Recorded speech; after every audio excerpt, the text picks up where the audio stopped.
They say family is supposed to love you unconditionally. They say your parents are supposed to lift you when you fall. But what happens when the people who raised you are the ones who throw you into the dirt? My name is Ava. And this is how my parents betrayed me. And how I turned their betrayal into a lesson they'll never forget. It was a Tuesday evening.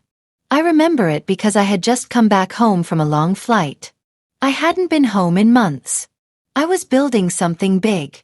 Something powerful. But I didn't tell anyone yet. Not even my parents. Why? Because I knew deep down.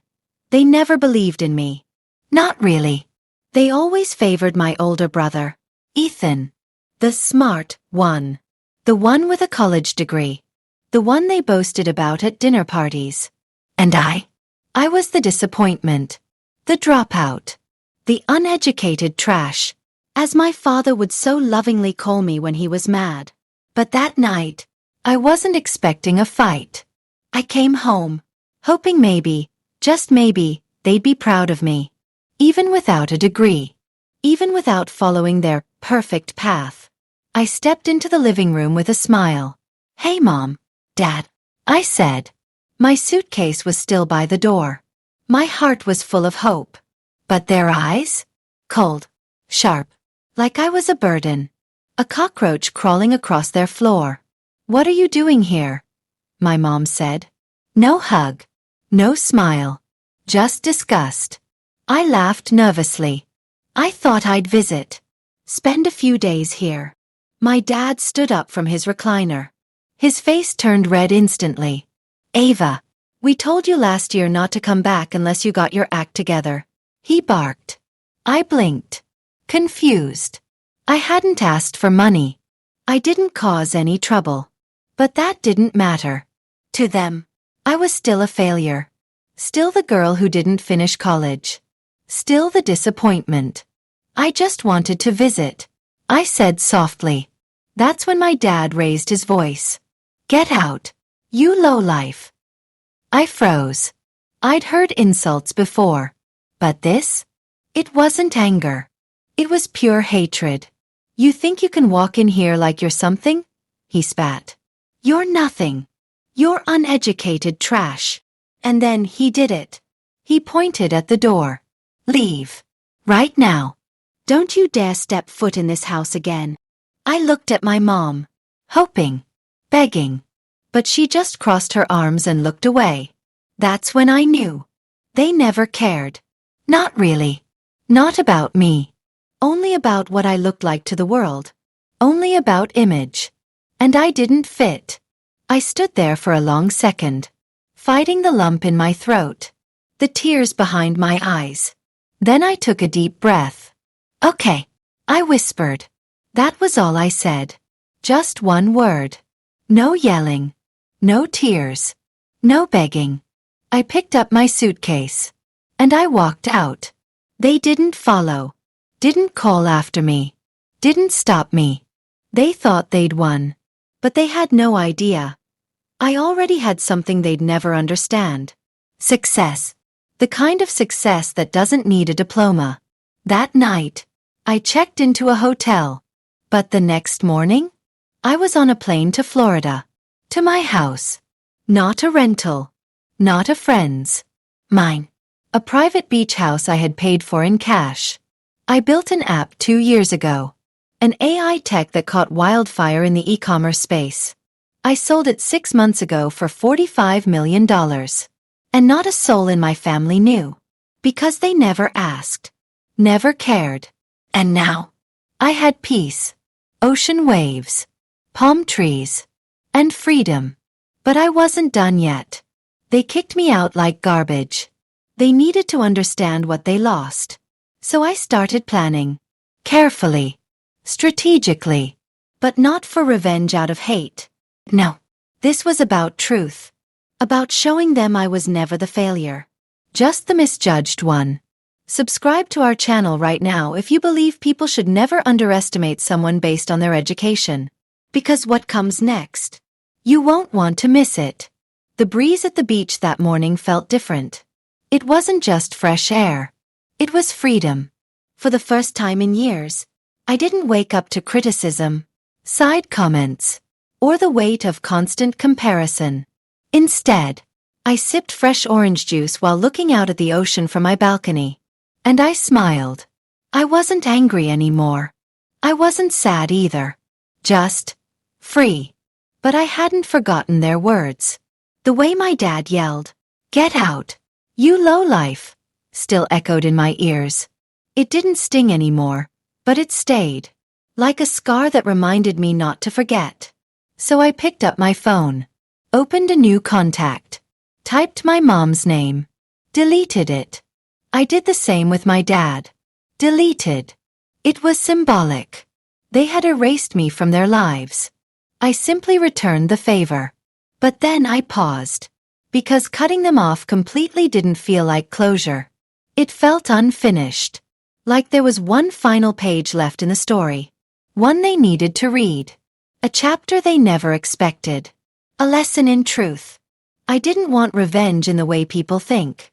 I didn't want to make them suffer. I wanted them to see me, to understand that I had never been uneducated trash.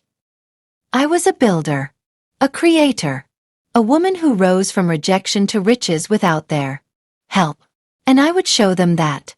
But I'd do it silently, elegantly, without ever raising my voice. So I called someone, a name I hadn't spoken in a while. "Aunt Naomi?" I said. The line was quiet for a moment. Then a soft gasp. "Ava? Is that you?" Her voice cracked. I hadn't spoken to her since Mom told me she was too weird and too poor to be around. But Aunt Naomi always loved me. She used to braid my hair and bring me books from thrift shops when I was a kid. I told her everything. What happened, what they said, how they kicked me out like I was nothing, how they never even asked what I had built. She cried. Then she said, "You were always worth more than they could ever see." And I smiled through tears, because someone had seen me. Then I told her about the plan. A reunion. A celebration. A party. For someone successful. But they wouldn't know it was me. Not until the moment was right. Subscribe to our channel if you believe success speaks loudest when you don't have to shout. 3 weeks later, I flew back to my hometown. Private jet. But I didn't flaunt it. I arrived quietly. Wore a simple outfit. Rented a sleek black SUV. No one recognized me. I looked different. More confident. More full. I checked into a luxury hotel. Not because I needed to, but because I wanted every piece of this return to be a reminder to me of how far I'd come. The next morning, I made some calls. I invited old friends, former teachers, even some of my parents' neighbors.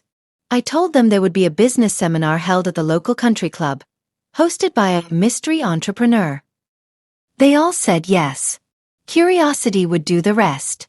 And then, I invited my parents. An anonymous card. Elegant. Gold-trimmed. Addressed to Mr. and Mrs. Carter. It read, "You are formally invited to attend a special recognition banquet for one of our state's most influential and accomplished business figures. Please attend dressed in formal attire. The identity of the honoree will be revealed at the event." I knew they'd show up. Because if there's one thing my parents loved more than image, it was being associated with status. The night came. The ballroom sparkled. Candles flickered. The soft hum of a live cello filled the air. I stood in the back, watching the crowd fill the room. Old friends. New admirers. Even some reporters. And then, my parents walked in. My mother wore a navy blue dress. My father had his tux pressed perfectly. They smiled, shook hands, whispered their names loudly so everyone knew they were important. I watched them from behind a curtain and waited. At exactly 7:30 p.m., the host stepped onto the stage, cleared his throat, and said the words that changed everything. "Tonight, we honor one of the brightest minds in modern entrepreneurship. A woman whose innovation redefined an industry. A self-made leader. Please welcome Ava Carter." There was a pause. Then gasps. Heads turned. Eyes widened. And I walked onto the stage, wearing the same soft smile I wore the night they kicked me out. My mother's jaw dropped. My father froze. They didn't clap. They didn't move. They just stared. Because in that moment they realized they'd thrown away the very thing they now wished they could claim. Their daughter. Their lowlife. The one they had called uneducated trash. And the crowd stood, applauding, cheering, honoring me. Not for my degree. Not for my last name. But for what I had built with my own 2 hands. I walked to the podium, looked out at the sea of faces, and finally, I let my voice be heard. Subscribe now if you're ready for the twist, because what happened next will shock you. The microphone was cold beneath my fingers, but my voice was warm. Come. I took a breath and looked around the room. Some of the faces smiled back at me. Some were in shock. And 2 of them, my parents, looked like they had seen a ghost. Good. Let the truth settle slowly. I want to thank you all for being here tonight. I began. It means more than you know. The room was silent. Even the clinking of wine glasses had stopped. I know many of you didn't expect it to be me behind this invitation. I said, my voice steady. And to be honest, I didn't expect to be here either. My eyes scanned the crowd until they found my father's face. He wasn't smiling anymore. Not even pretending. My mother clutched her purse like it might save her from the embarrassment. But I'm here, I continued. Not to boast. Not to brag. But to remind everyone, especially those who once called me worthless, that success isn't defined by a diploma or a family's approval. Some people murmured. A few heads turned toward my parents. I could almost feel their shame thick in the air. Good. Let them feel it. They had dished it out freely enough. I was kicked out of my home 3 weeks ago. I said clearly. Labeled as uneducated trash. Told to leave with nothing but a suitcase. My voice didn't break. I didn't cry. Because I had already done that. And now, I was here to rise. But what they didn't know, I said, eyes never leaving my father's cold stare, was that I had already sold my company for $45 million. A wave of gasps. Someone in the back actually dropped their fork. I heard it clatter. I built that company from scratch. I said, no investors. No family loans. Just grit. Late nights. And a belief in myself. My parents didn't move. Not even a blink. But I could feel their hearts pounding from here. They were sinking. Drowning in the truth. And tonight, I added with a smile, I wanted to thank you, Mom, Dad. My voice softened. But not for love or encouragement. Because you gave me none. Another gasp. Aunt Naomi, who sat in the front row, held back tears. But thank you, I said, for the fire, the rejection, the way you pushed me out like garbage. I let that hang in the air. Uncomfortable. Raw. Because that was the moment I stopped needing you. Stopped waiting for approval. Stopped hoping you'd see my worth. Subscribe to our channel right now if you believe the best revenge is rising without bitterness. Just truth. The applause came slowly. Then louder. People stood, clapping. Some even cheered. And me? I bowed my head. Then stepped away from the mic. I didn't look at my parents again. I didn't need to. They had seen enough. The rest of the night was a blur of handshakes, congratulations, and photo requests. But in my chest was peace. A calm I had never felt before.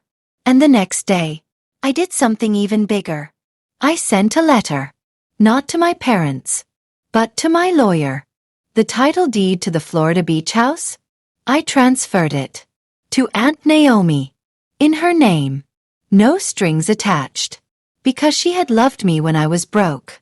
Believed in me when I had no title. She deserved that blessing. The next day, she called me sobbing. I can't accept this, Ava, she said. But I told her, you already did. The day you made me feel like I mattered. My parents found out a week later. They sent a message through my brother. Just 3 words. We are sorry. I didn't reply. Because sometimes silence is louder than screaming. Sometimes not answering is the answer. And no, I didn't do it for revenge. I did it to reclaim myself. To stand in my truth.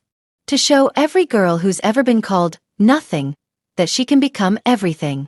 Without approval. Without permission. Without shame. Like this video and subscribe to our channel if you believe real power is built in silence and revealed when the time is right. Now I live in peace. In my new home by the sea. And sometimes, when I walk the beach, I think about that night.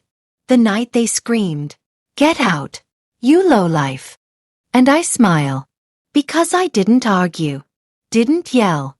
I just said, okay. And that, okay, became my freedom. My story. My beginning. Have you ever been underestimated, betrayed, or pushed aside by people who were supposed to love you? What did you do when they showed you their true face? Tell us your story in the comments below. We'd love to hear how you found your strength, your revenge, in your own way. Because someone out there needs to hear it. You never know who might find hope in your words.